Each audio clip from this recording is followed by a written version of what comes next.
This January, fans will get the chance to return to the era when Ben Reilly was the one true Spider-Man in Ben Reilly's Spider-Man, an all-new limited series by iconic Spider-Man scribe J.M. DeMatteis and explosive artist David Baldeón. To celebrate these untold adventures of Ben Reilly, Marvel is proud to unveil another hidden piece of Ben Reilly history. Legendary artist Dan Jurgens' unused Ben Reilly costume design.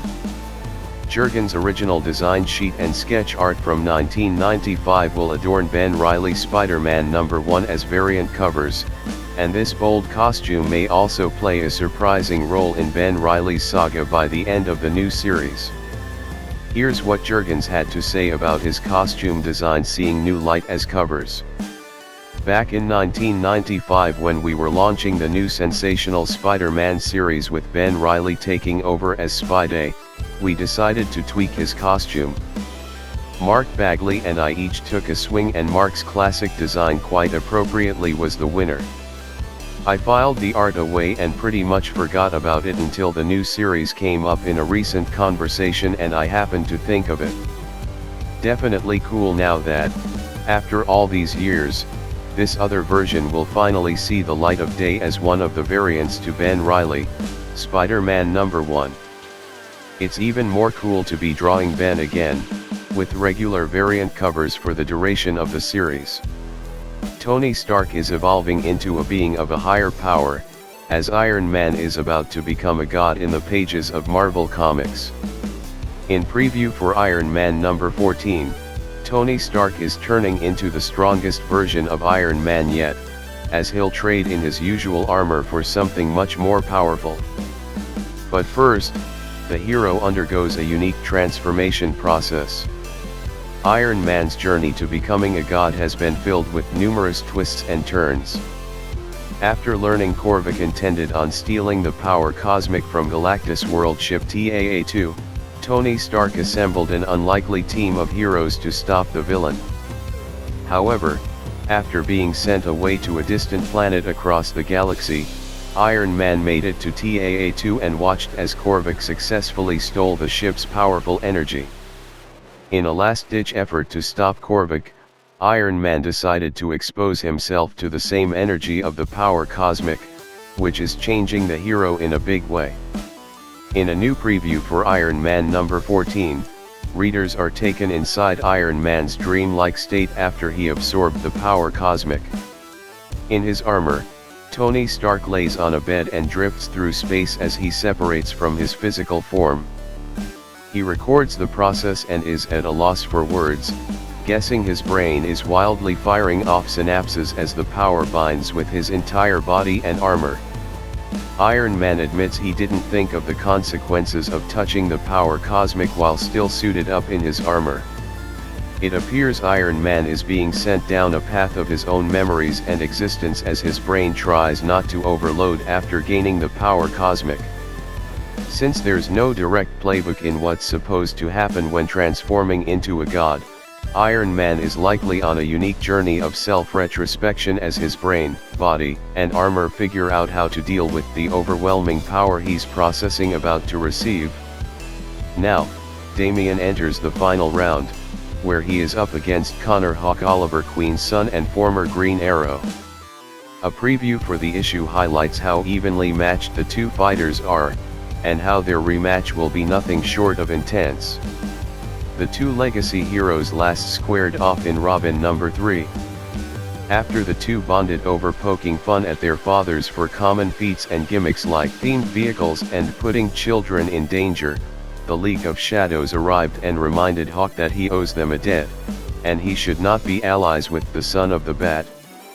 At their command, Hawk was forced to fight Damian, ending with the young Robin being thrown off of a cliff, saved at the last second by his grandfather, Ra's al Ghul. The tension and conflicting emotions from this interaction resurface in the panels of the preview, which show an intense stare-down between the two. Rose Wilson aka Ravager, who was killed by Hawk in the previous issue, explains that they are waiting to see who will make the first move, but the art also indicates that they are both thinking about the laughs they shared in issue #3, but how they ended with a tragic end. The rules of the tournament state that every fight is to the death, so someone will not walk away from this duel alive, at least for a time anyway. Damian also learned the true identity of Mother Soul in the issue prior, the leader of the League of Lazarus being none other than Ra's al Ghul's mother, Damian's great-grandmother. All the death and revivals from the tournament have been fueling a massive Lazarus pit within the island the fighters have traveled to, with the preview hinting further at what the League's plans are. Gwen Stacy is back in an all-new series this February. Gwen Stacy aka Ghost Spider will travel through time encountering different versions of herself in Spider-Gwen Gwenverse by writer Tim Seeley and artist Jody Nishijima. And to celebrate Marvel Comics' Sweetheart's new era, superstar artist Greg Land has delivered gorgeous covers for each issue of the limited series. These pin-up style covers pay homage to Land's iconic variant cover of Edge of Spider-Verse No. 2, Ghost Spider's first appearance, and feature Gwen in a series of outfits including her time as Nightbird in the recent Heroes Reborn, Night Gwen one-shot. When Gwen Stacy was bitten by a radioactive spider, she gained arachnid-like superpowers and started a crime-fighting career as Spider-Woman, or as she's affectionately known to her peers, Ghost Spider. But what would have happened if instead she had picked up the enchanted hammer, Mjolnir? Or if she received the super soldier serum? Or built a high-tech suit of armor? Or, you get the idea. The second Krakoan age of X-Men is almost upon us. Releasing on a weekly schedule starting on January 19th, X Lives of Wolverine and X Deaths of Wolverine will transform the mutant mythos in the same exciting fashion as 2019's revolutionary House of X and Powers of X. In the aftermath of Inferno, the fate of mutant kind is under threat and Wolverine must travel to various points in time to prevent the death of a key figure in mutant history.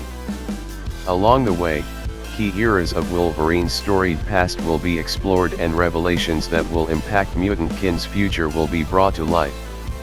Written by X-Force and Wolverine scribe Benjamin Percy with art by Marvel's Stormbreaker Joshua Cassara and extraordinary artist Federico Vicentini and covers by legendary Wolverine artist Adam Kubert, X Lives of Wolverine and X Deaths of Wolverine promises to be the most epic Wolverine story in Marvel Comics history.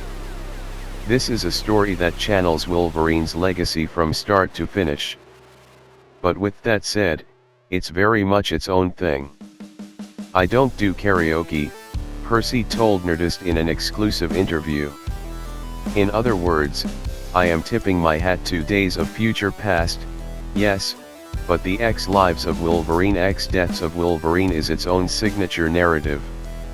I've got a thing for time travel stories, and stories that play with time. The Time Machine. The Terminator franchise. Back to the Future. Looper. Cloud Atlas. Endgame. I've always wanted to take on the genre and we went all out. The clocks and the compasses are spinning wildly. Be ready for a blood-soaked, mayhem-packed, kaleidoscopic journey through time and space. X-Men number 5 from writer Gary Duggan and artists Z.E. Carlos and Javier Pina pits the mutant super team against a group of old foes, the Reavers, while also apparently introducing the X-Men to a new arch-nemesis known as Dr. Stasis. The X-Men are in the midst of repositioning themselves not just as the defenders of mutant kind and the nation of Krakow, but of the entire world, basing themselves out of New York City and facing down global threats that target people regardless of whether they're human or mutant. But in this preview of interior pages from X-Men number 5, they're squaring off with the anti-mutant cyborgs known as the Reavers, old enemies of the X-Men who bring a little bit of the team's classic sensibilities in the new era. In the pages, Sunfire, Polaris, and Wolverine are locked in battle with the Reavers, who appear to be gaining an upper hand as they subdue Sunfire. But Polaris and Wolverine are ready to strike back. At the same time the Reavers are returning, X-Men number 5 will bring the X-Men face to face with a new villain known as Dr. Stasis, who has been scheming against the team throughout writer Gary Duggan's current run. X-Men 2021, number 5. Enter Dr. Stasis. The X-Men's new nemesis finally makes himself known to them, bringing his creations to bear. Mutants may have conquered death, but their foes are all too living.